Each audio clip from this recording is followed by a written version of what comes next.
C'est au centre de l'île, à l'ombre des aiguilles de Popolasca, dans l'ancienne pieve de Gioveline, que Paul et Karine poursuivent leur périple historique à la découverte du Moyen-Âge insulaire. Un Moyen-Âge décrit en son temps par l'unique chroniqueur de cette Corse féodale, Giovanni della Grossa.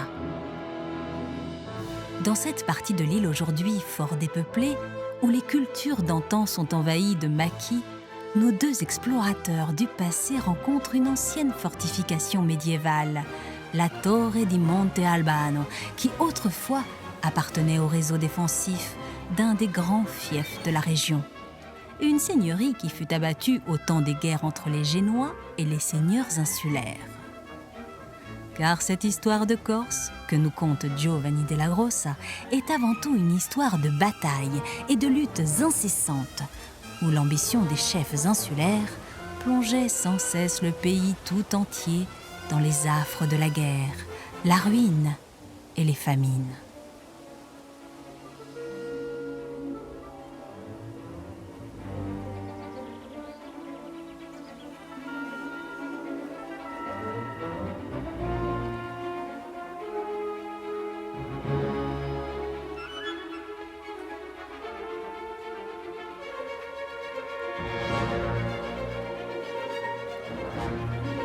La tâche.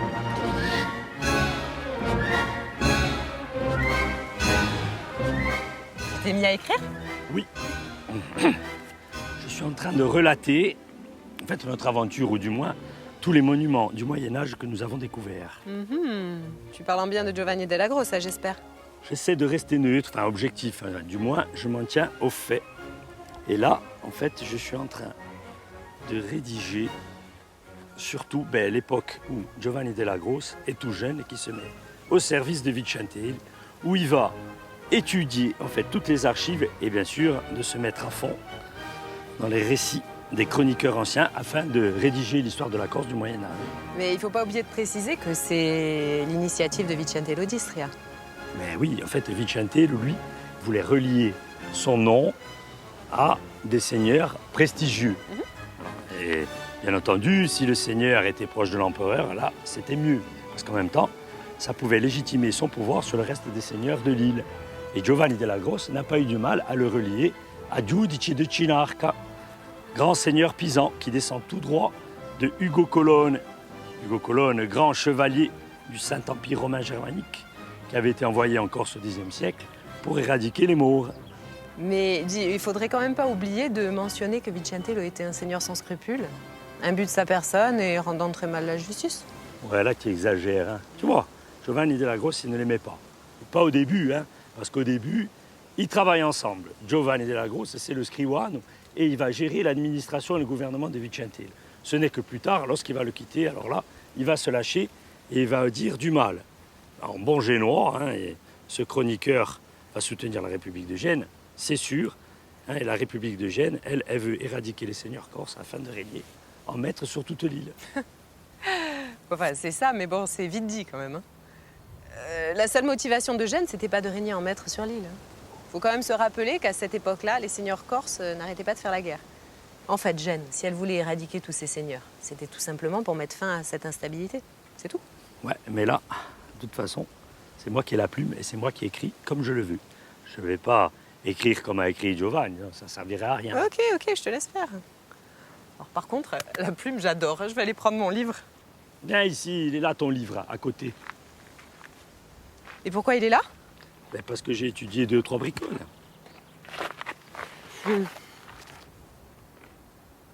Il est tout plein de taches.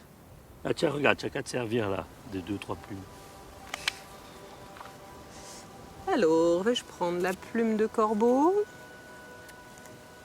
ou la plume de Gabbiano? Celle de Gabbiano.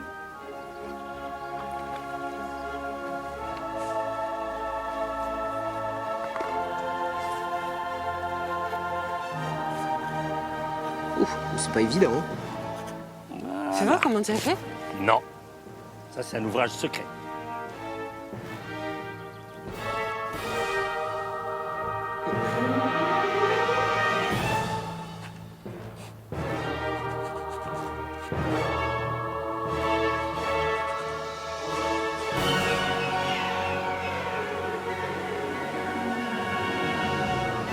Non, cela n'est pas évident, Karine. La calligraphie est même un art que peu de gens au Moyen-Âge savaient pratiquer, aristocrates compris. Car la plume est un instrument fragile qu'il faut savoir choisir, puis surtout tailler pour l'exercice. Et dans ces temps anciens, les faiseurs de plumes, comme on les appelait, réunis dans des guildes secrètes, ne fournissaient qu'un nombre très limité de lettrés.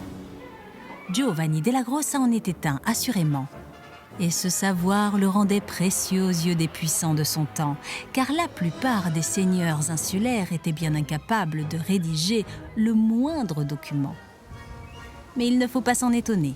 C'étaient surtout des guerriers, bien plus habiles à manier l'épée que la plume. Cela explique en partie le manque d'archives pour ces lointaines périodes.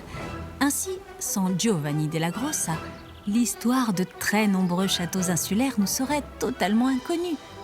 À l'image de ce magnifique château de Serravalle, qui appartenait pourtant à une des plus puissantes seigneuries de Corse. Au cours du XIVe siècle, une seigneurie qui s'étendait alors sur tout le centre de l'île, de Popolasca à Venaco, incluant le Roustino, le Bozio, le Cortenay et le Vénaquais.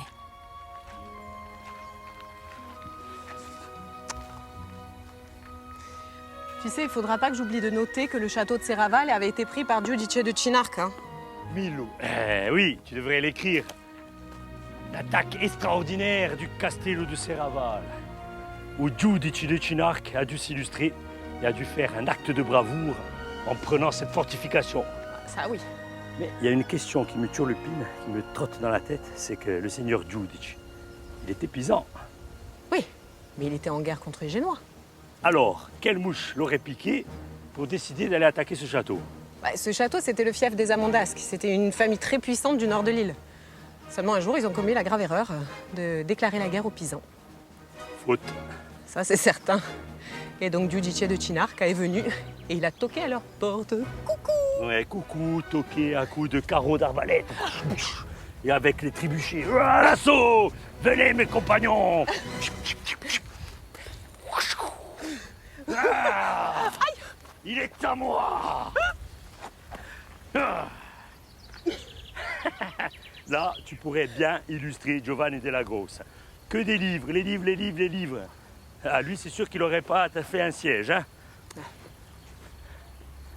Bon, trêve de plaisanterie.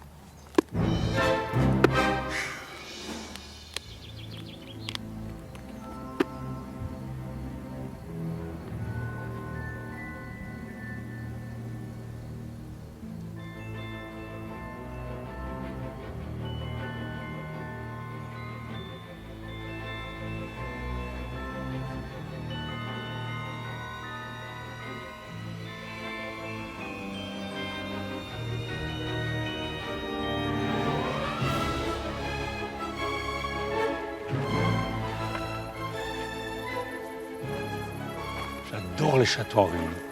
Très impressionnante cette tour. Ouais, elle est belle.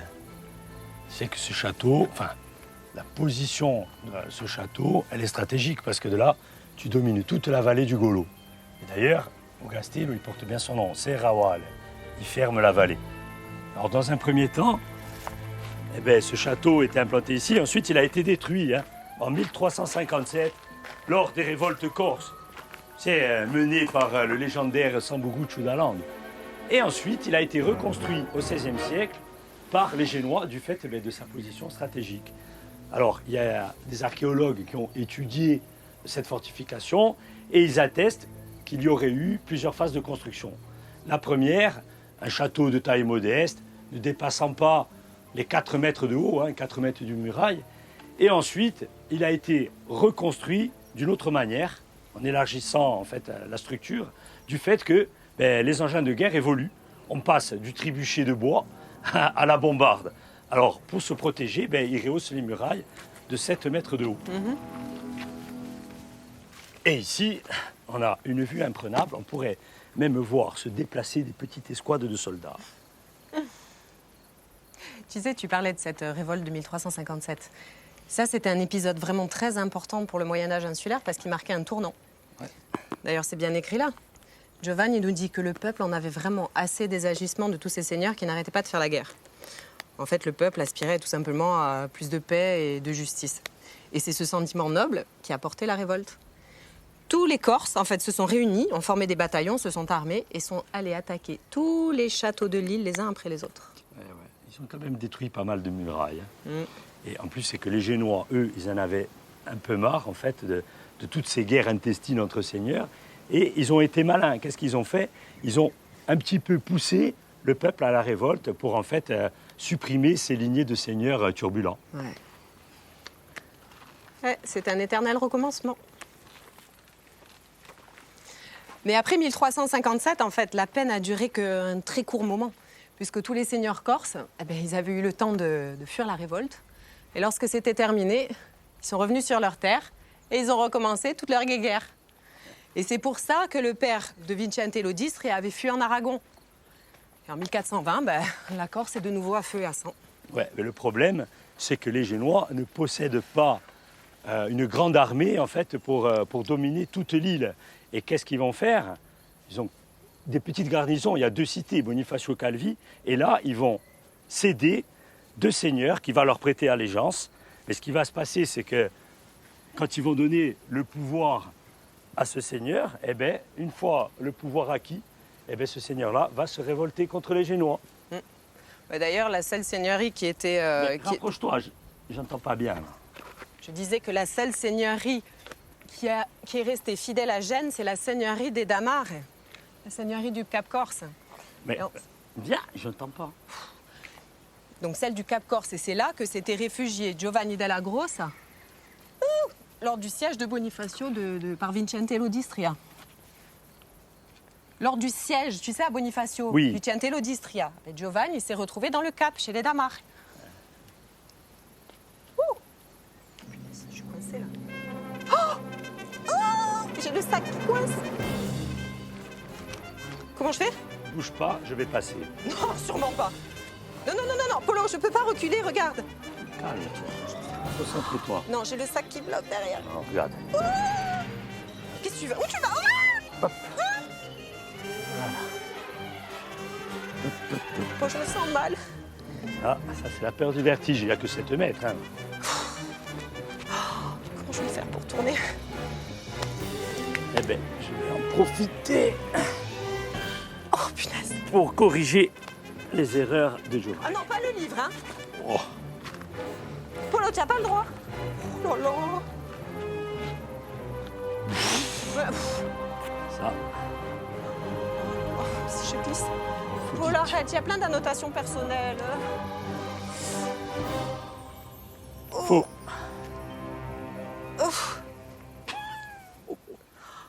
Il est allé me trouver tout ça, lui.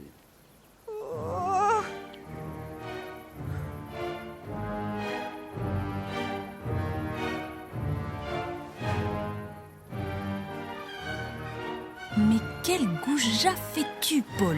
Non seulement tu laisses Karine empêtrer sur cette paroi branlante, mais tu en profites pour oser corriger ses écrits. Quelle honte! Tu n'aurais pas été mieux que tous ces seigneurs féodaux, prêts à prêter allégeance pour mieux trahir ensuite. Car, comme a commencé à le dire Karine, il n'y a qu'une seule seigneurie corse à n'avoir jamais trahi les Génois. La seigneurie des Damars à la pointe du Cap Corse. Oui, ce fief de San Colombano a vraiment été exemplaire tout au long de son histoire, réussissant à transformer un bout de terre aride sur un relief accidenté en un terroir prospère. Oui, pendant bien longtemps, cette seigneurie fut la seule à produire de la richesse, à exporter des biens agricoles, notamment viticoles, et à faire entrer dans l'île de la monnaie sonnante et trébuchante. Comme quoi, durant toutes ces années de conflit, un autre destin était possible pour l'île. Enfin, je dis ça, mais c'est sans compter la nature même de ce bout de terre au nord de l'île, une sorte de promontoire montagneux qui s'avance dans la mer comme une presqu'île et qui se trouve, de fait, isolé du reste de la Corse. Quand on est dans ce fief de San Colombano, on est face à la mer de toutes parts. On craint les flottes ennemies, bien plus que les troupes terrestres, car la frontière avec le reste de l'île est fort étroite. C'est peut-être cette configuration si particulière qui a aidé ce fief à se tenir bien éloigné des querelles et des guerres qui ensanglantaient les vallées de l'île. Oui, peut-être. Mais la topographie des lieux ne saurait tout expliquer. Non, il y a eu aussi la volonté de ces seigneurs à préserver leurs biens sans jamais risquer de la perdre par faute d'orgueil. De père en fils sur plus de 400 ans, tous ces seigneurs sont restés exemplaires dans leur attachement à Gênes. Ils ont travaillé la terre sans jamais chercher à acquérir de nouvelles parcelles, à prendre aux voisins ce qu'ils possédaient. Quoi qu'on en dise, beaucoup de ceux qui héritent de la noblesse de leurs aïeux manquent trop de vertu pour la conserver. Ce n'était pas le cas de ces seigneurs d'Amare.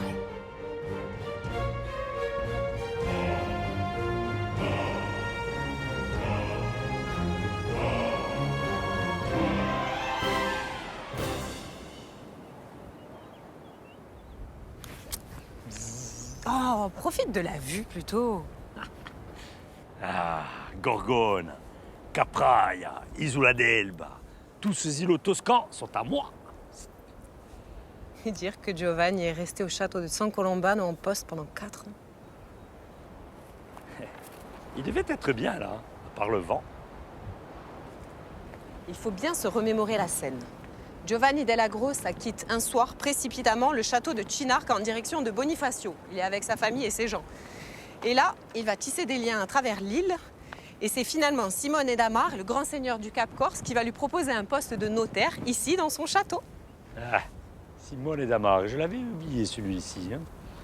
Simone, lui, était un grand seigneur capcorsin. Hein, et c'était le seul à s'être opposé vraiment au grand Vicente Ludistria. Mais c'est vrai que Giovanni della Grossa allait être confronté à un petit problème, puisque la cité de Calvi était très petite, Bastia était à peine en construction, quant aux fortifications d'Ajaccio et de Saint-Florent, elles n'existaient pas encore. Alors, où allait-il travailler? Si ce n'est que de partir s'exiler à Gênes. En tous les cas, ce travail a été salutaire pour lui. Parce qu'il avait quand même une famille à nourrir et il avait du personnel à son service.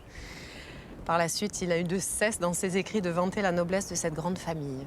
Il disait de Simone qu'il était vraiment très noble, courageux, qu'il était aimé des gens et qu'il cherchait toujours à régler les conflits à l'amiable. Et il voulait vraiment maintenir la Corse dans la paix. C'est peut-être vrai pour Simone. Il était gentil, lui. Mais je ne suis pas si sûr en ce qui concerne ses aïeux. Parce que Simone, il descend tout droit du grand Ansaldo d'Amare, grand amiral de la flotte, enfin d'une partie de la flotte de Frédéric II, roi de Sicile et grand impérator du Saint-Empire romain germanique. Et là, Ansaldo, il se trouve pris dans une tempête à la pointe du Cap Corse. Et donc, il est obligé de mouiller avec ses navires à Tamarone. Et là, ce territoire lui plaît bien. Alors qu'est-ce qu'il va faire? Il va faire une proposition aux seigneurs locaux, les avocats, de racheter en fait la pointe du Cap Corse. Il a proposé de racheter. Enfin, il y en a d'autres qui auraient débarqué là avec les armes qui auraient tué tout le monde. Oui. Lui a proposé le rachat, c'était quand même plus noble. Bon, le rachat, t'imagines bien une flotte bien armée, bien équipée, avec quelques centaines de guerriers, face à une petite seigneurie et une poignée de soldats. Là, à mon avis, tu proposes ce que tu veux, les seigneurs locaux, ils acceptent de suite. Ouais. C'est ce qu'ils ont fait. Pas faux. Et entre nous, je ne sais même pas si Ansaldo a payé la pointe du Cap Corse. Mais en tous les cas, Giovanni a passé ici 4 merveilleuses années. Et par la suite, Simone a été nommé gouverneur de l'île. Alors tu imagines que Giovanni a pris de l'importance à la cour. Il est devenu une sorte de commissaire ou de haut magistrat. Mais bon, ce qu'il y a, c'est que la fin de Vincentello avait ravivé les ambitions de nombreux petits seigneurs.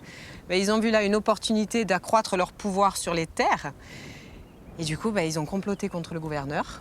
Ils ont pris les armes contre les Génois et la Corse a de nouveau sombré dans une grande anarchie. Eh oui, c'est bien triste tout ça. Mais Giovanni a oublié en fait, de mentionner et d'écrire que pendant quelques années, Vincentello avait réussi à gouverner en paix. Il avait réussi à faire son bon gouverno. Et oui, et c'est toujours la même histoire avec les autres seigneurs. Une fois qu'il y en a un qui a le dessus sur les autres, ceux-là vont se regrouper contre lui. Et une fois qu'ils l'ont écarté, eh ben, ils vont se remettre à combattre les uns contre les autres. Et tout ça, finalement, que pour gouverner peu de temps. Il est un proverbe corse qui prétend qu'il vaut mieux une année comme un lion que 30 années comme un mouton. Je crois que c'est un proverbe inventé par les seigneurs de l'île aux temps médiévaux, car aucun d'eux n'a passé 30 ans au pouvoir. Les trahisons, y compris au sein des familles, entre oncles et neveux, frères ou même père et fils, ont animé l'histoire de toutes ces dynasties féodales. À l'exception bien sûr du Cap Corse, seul fief à être resté constant dans ses alliances. D'ailleurs, Gênes a su largement récompenser cette fidélité en maintenant les droits de cette seigneurie jusqu'à l'orée du XVIIe siècle, faisant ainsi des Damare les véritables derniers seigneurs de l'île. Enfin, cela, Giovanni della Grossa ne l'écrit pas, lui qui termina ses écrits vers 1460, peu de temps avant sa mort. Il nous laisse alors entrevoir une Corse morcelée, divisée en 3 grandes parties. À l'ouest, au-delà des monts, l'État Chinarchesi, comme il convient de le nommer, avec ses nombreuses lignées de seigneurs insulaires. À l'est, dans l'en-deçà des monts, la Corse communale sous gouvernance génoise. Et au nord, la seigneurie d'Amare, alliée aux Génois.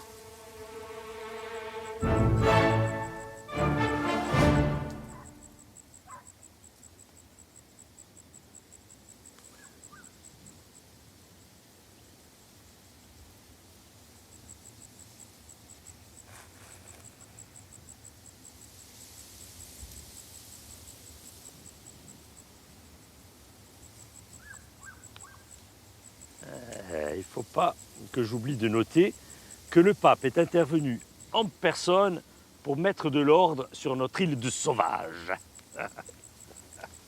En même temps, c'est normal, le chaos était total. Non. Pourquoi tu dis qu'il y avait un chaos? Moi, je ne suis pas d'accord. Enfin, si Giovanni della Grossa a été envoyé en tant qu'émissaire auprès du pape, c'est bien qu'ici, il y avait du grabuge. Ouah, un petit peu, hein. Juste quelques branches de seigneurs. Hein, les maisons de la Rocque, les maisons d'Ornano, les Botti, les Lecques, et j'en oublie, qui se faisaient la guerre. Et tout ça pour posséder la Chinarca et Bigouille. Enfin, le pays était à feu et à sang. Et c'est pour ça que le pape a décidé de renvoyer Giovanni della Grossa en Corse à la tête d'une armée de 400 soldats pontificaux pour récupérer un à un tous ces châteaux. Et pour de cette façon soumettre les petits seigneurs rebelles à l'autorité du pape. Et puis ensuite, petit à petit, le calme est revenu. Ouais, c'est quand même incroyable. Hein. Il suffit que le pape s'en mêle et que les seigneurs corses entendent raison et qu'ils acceptent en fait de cesser leur guéguerre. C'est quand même fou quand on y pense. Hein. Mais je te dis ça depuis le début de notre aventure. Le clan des gentils, c'est pas forcément celui des seigneurs corses. Et puis les Génois, c'est pas non plus les méchants colonisateurs. Eux, tout ce qu'ils voulaient, c'était rétablir de la stabilité en Corse pour pouvoir commercer tranquillement. Et c'est pas l'île en elle-même qui les intéressait, mais c'était plutôt sa position stratégique en plein milieu de la Méditerranée. Parce que ça leur permettait de s'arrêter, faire des escales quand ils faisaient de grandes traversées. Ouais, mais les seigneurs corses, ils étaient quand même chez eux. Ils étaient surtout chez le voisin, oui. En tous les cas, moi je le crois sincère, Giovanni, quand il nous dit qu'il aspire à plus de paix. Parce que lui, c'était un père de famille, il n'avait vraiment rien à gagner dans ce chaos. Il était né en Corse et il aimait profondément son île. Et tout le monde aime son île.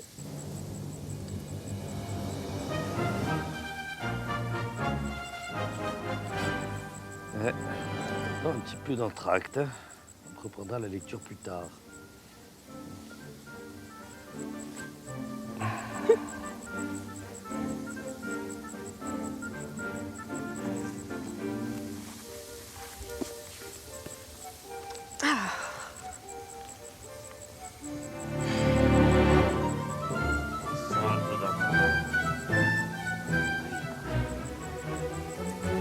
Saldino d'amore. Simone d'amore.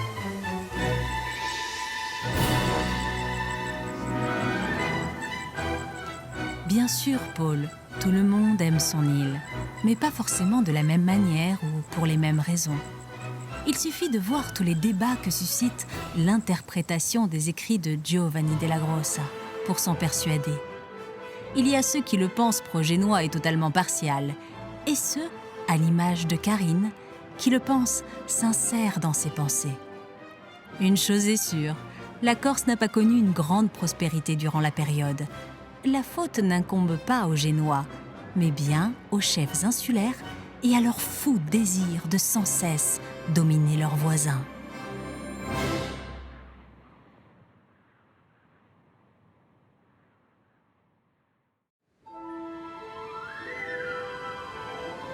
Partis à la découverte du Moyen-Âge insulaire, en suivant pas à pas les chroniques de Giovanni della Grossa, Paul et Karine se dirigent vers Saint-Florent, le troisième préside construit en Corse par les Génois à partir de 1440.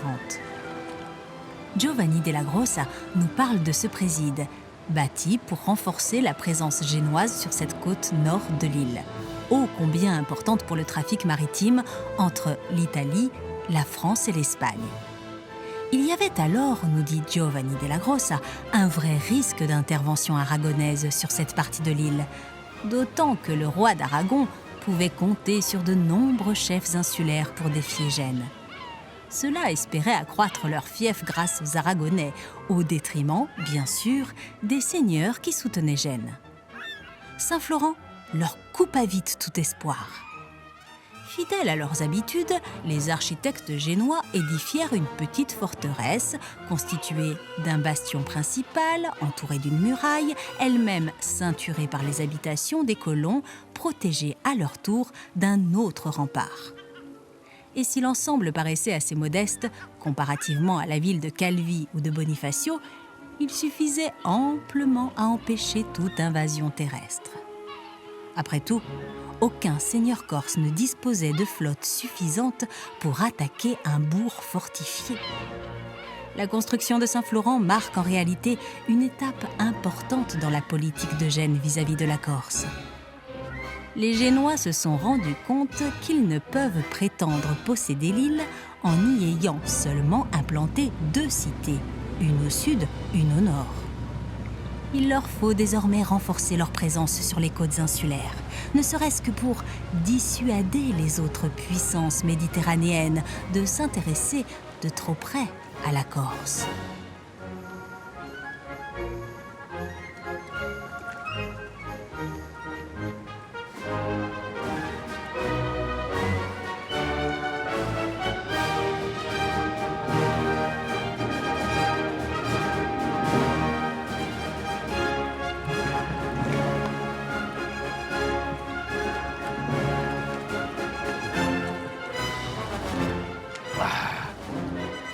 Bonne température. C'est vraiment joli par ici. Ma pleine azaline, maman. On a vraiment de la chance d'être là. Je suis sûre que cette jolie côte a gardé tout son charme d'antan. Ouais, mais moi, autrefois, j'aurais pas aimé être ici dans le golfe de Saint-Florent, hein, de peur de me prendre des boulets de canon qui partent dans tous les sens et qui fracassent notre petite embarcation, parce que j'aime pas la limaille de fer. Enfin, la Corse n'était pas en guerre tout le temps quand même. Non, pas tout le temps.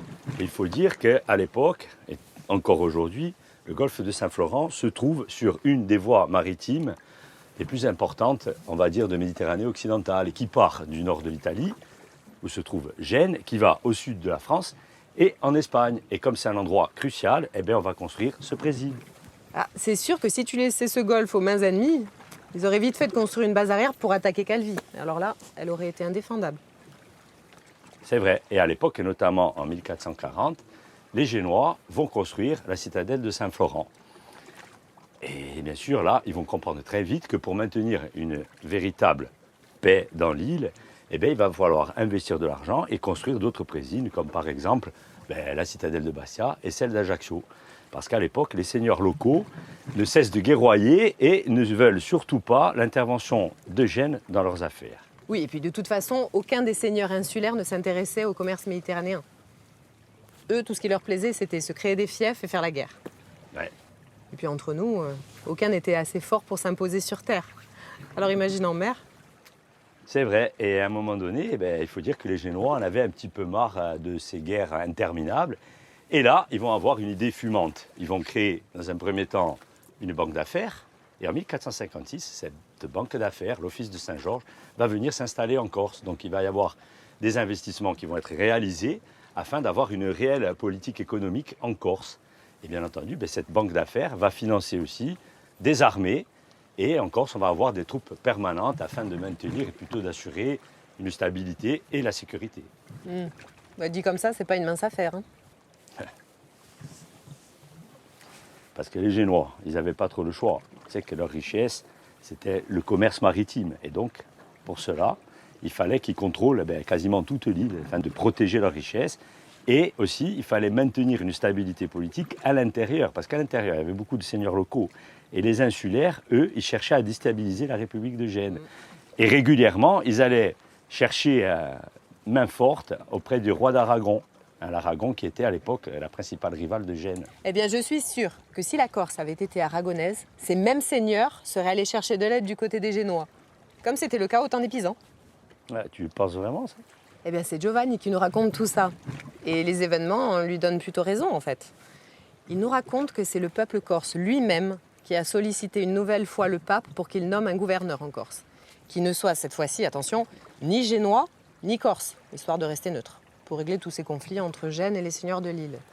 Donc ce gouverneur est nommé, il débarque en Corse en 1443. Et là, tu t'en doutes, les seigneurs du Sud sont très mécontents, ils n'en veulent pas. Eux, alors, ils n'arrêtent pas de se faire la guerre, ils s'entendent absolument pas. D'un côté, il y en a certains qui espèrent que l'Aragon s'investisse plus en Corse, mais l'Aragon ne bouge pas, il reste neutre et il laisse tous les petits seigneurs guerroyer comme d'habitude. Mais voilà qu'un jour, il a l'attaque de Saint-Florent par un des seigneurs chinarquaises, aidé de 3 galères catalanes. Et là, c'est la goutte d'eau qui fait déborder le vase. Et c'est dans ces conditions que le doge de Gênes cède la Corse à l'Office de Saint-Georges. Et oui, et puis l'Office de Saint-Georges avait investi lourdement en Corse. Et donc, pour cela, il fallait tout nettoyer dans l'île. Et ils ont fait appel à Pietro Battista d'Orgue, qui arrive en Corse avec plus de 500 hommes et 2 navires afin de reprendre le golfe de Saint-Florent. Et Giovanni nous raconte, à la vue de cette flotte génoise, les troupes catalanes se sont enfuies de Saint-Florent sans même chercher à combattre. Et si les troupes catalo-aragonaises étaient restées à Saint-Florent, Saint-Florent serait devenu un haut lieu de la paella catalane. Une bonne paella. Fais voir ce que tu as dans ton petit panier.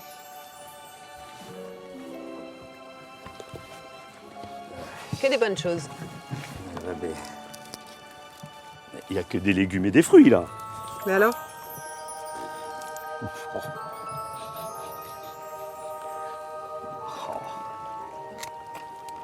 Oh, c'est mal, ça.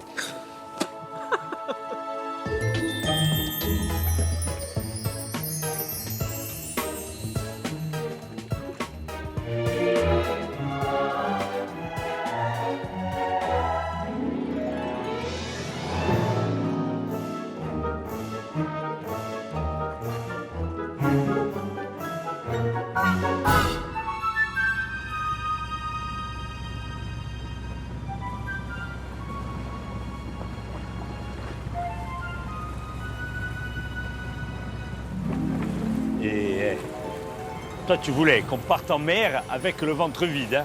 Tu voulais vraiment notre perte, hein?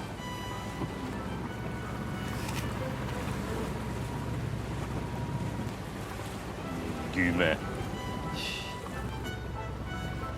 Pourtant, un régime à base de carottes aurait été bien profitable. Enfin, je dis ça, je dis rien. Mais on prête de belles vertus à ce légume, y compris sur l'humeur. Et de constater, les amis, que cette belle balade en bateau se trouve écourtée pour un simple désir gourmand, c'est un peu dommage. Mais que voulez-vous? Le ventre a ses aspirations que la raison ignore.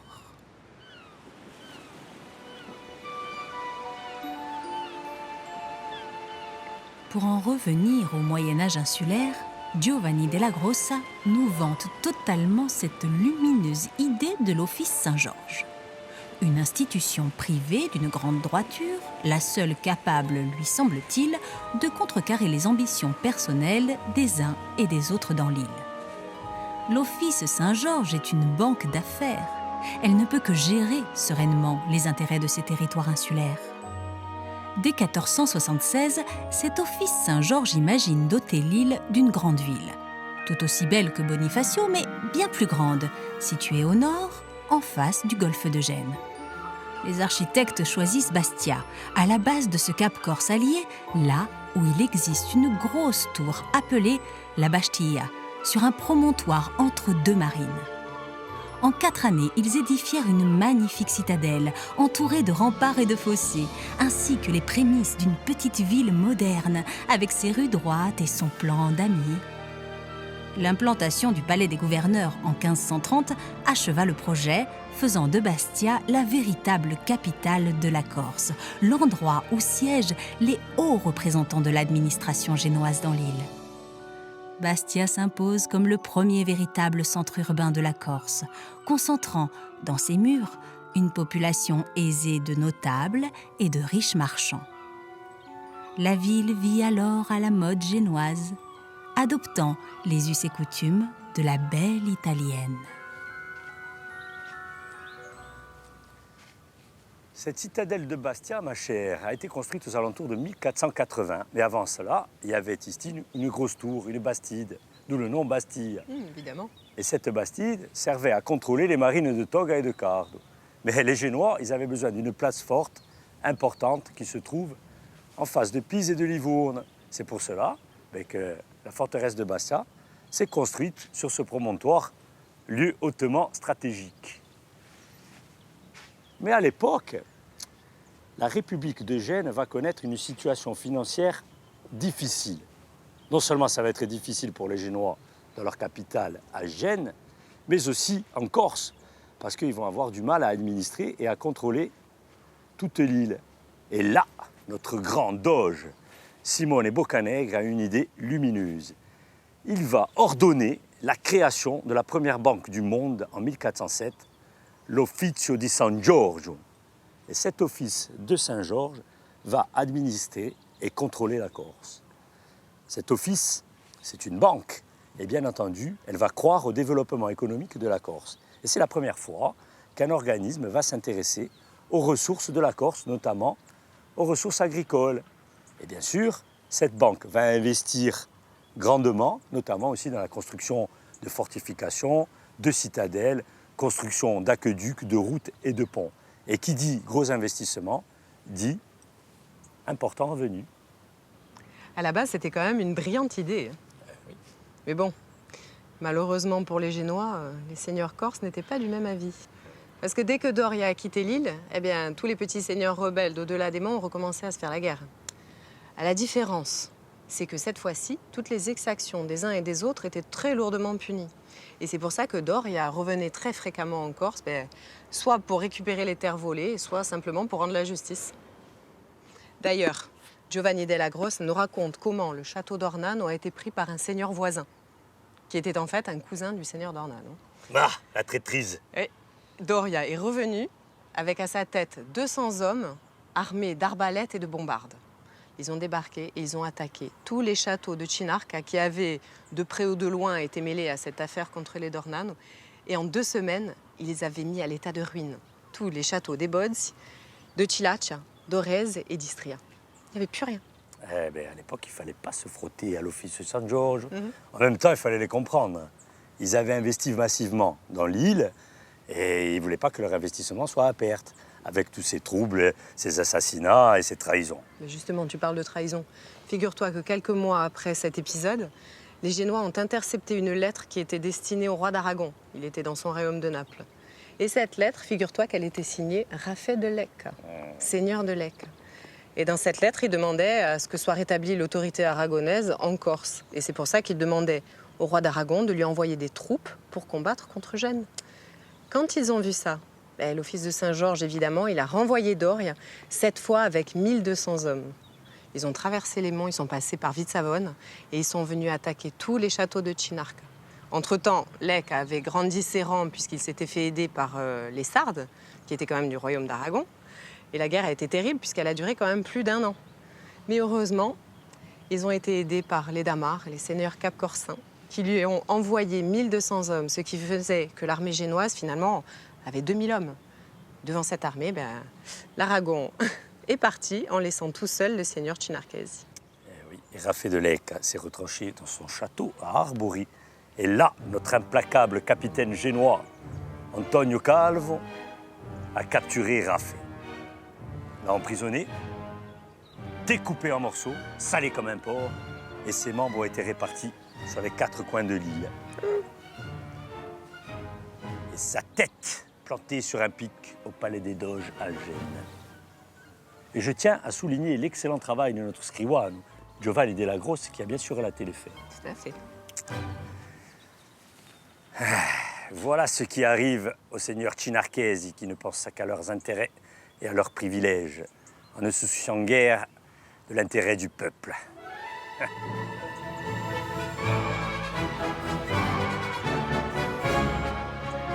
Ça, c'est bien dit, Paul. Les seigneurs Chinarchesi finirent tous par payer de leur vie leur trahison. Il fallut tout de même une 50aine d'années à l'Office Saint-Georges pour venir à bout des derniers féodaux infidèles. Mais l'office réussit là où les Génois avaient échoué pendant plus de 150 ans, faute de moyens et d'armées suffisantes. En cette fin de XVe siècle, la guerre de Chinarca, comme les Génois la nommèrent, marquait les derniers soubresauts d'un vieux système féodal qui n'avait désormais plus sa place dans le monde moderne. La période médiévale venait de se refermer à jamais. Gênes s'alliait à la France, qui menaçait désormais les possessions italiennes du royaume d'Aragon. Un souffle nouveau parcourait l'Europe, emmenant bientôt un danger bien plus grand, en provenance de Constantinople. Mais cela est une autre histoire.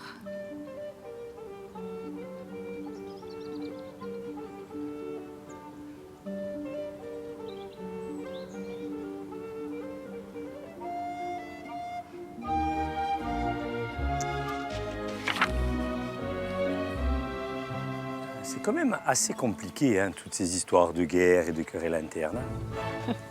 Et parfois, tu as du mal à comprendre, hein, de toute cette dynastie entremêlée, ces rebondissements, ces trahisons, ces alliances. Mais il faut dire que même les Génois s'y perdaient. Mais en même temps, c'est assez simple.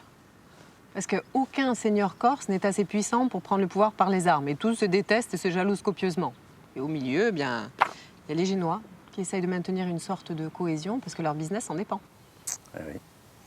Et tu sais, après avoir lu et relu Chronica di Gursk et les écrits de Giovanni Della Grosse, je me dis que ce chroniqueur a peut-être raison, voire grandement raison. Hein, parce qu'il dit que les seigneurs se détestent, ils mènent la terreur un petit peu partout. Ils sont considérés comme les méchants, c'est pas faux. Et les Génois, eux, ce sont les gentils qui veulent maintenir la paix, tout simplement. Quant aux Aragonais, eux, il écrit que ce sont des profiteurs. Et c'est vrai que les Aragonais ne se mouillent jamais. Moi, je crois que c'est le discours d'un homme qui a vécu les choses de l'intérieur. Et oui, parce qu'il avait la plume aussi spirituelle. Mais en tous les cas, on ne peut pas lui en vouloir d'avoir inventé les faits. Après tout, ce sont bien les Chinarchesi qui ont déclaré la guerre aux Génois avec l'appui des Aragonais. Et Giovanni espérait vraiment que la paix allait régner en Corse. Et il était déçu en fait de voir à chaque fois le même scénario se répéter. Et je crois que c'est ça réellement qui illustre les chroniques. C'est qu'aucune solution diplomatique n'a jamais réellement tenu, ne serait-ce que certains temps. Et oui, mais c'est vrai, hein, mais même à la fin de sa vie, alors que les Dori avaient déjà rasé les châteaux de Chinarca, il y avait certains Corses qui étaient partis en exil, notamment à Naples, comme Paolo della Rocca et aussi Gioconte di Lega. Et eux ont voulu rentrer en Corse pour récupérer leur terre de Chinarca avec une puissante armée pour s'opposer aux armées de l'Office de Saint-Georges. Et ça s'est perpétué pendant de longues années. Et oui, jusqu'à l'exécution du célèbre chinarchese aussi Rinuccio della Rocca, qui est revenu lui aussi de Sardaigne en 1504. Moi, je crois sincèrement qu'à cette époque, la Corse avait une triste destinée. Parce qu'après tout, même l'Office de Saint-Georges n'a pas réussi à tirer profit de ses investissements. C'est vrai. Il a quand même passé un demi-siècle à sortir tous ces seigneurs de l'île. Et après, ce sont les barbaresques qui sont venus mettre la Corse à feu et à sang. Eh oui, une belle histoire qui se termine. Ouais. Quant à moi, je vais me retirer dans mes quartiers, prendre un peu de repos. Oh.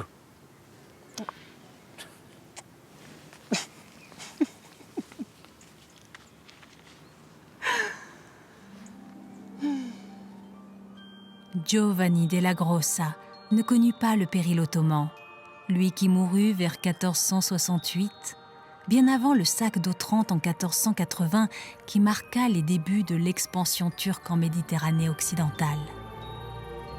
Lorsqu'il termina sa vie, revenu à Grossa, sur les terres de son village natal, la Corse n'était pas encore totalement débarrassée de ses luttes intestines.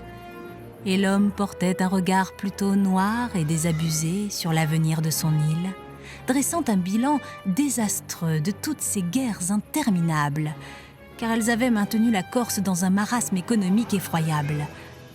Oui, à ses yeux, l'île possédait bien des atouts pour prospérer et s'imposer comme une des places incontournables de Méditerranée. Au lieu de cela, le pays n'était que ruine et misère.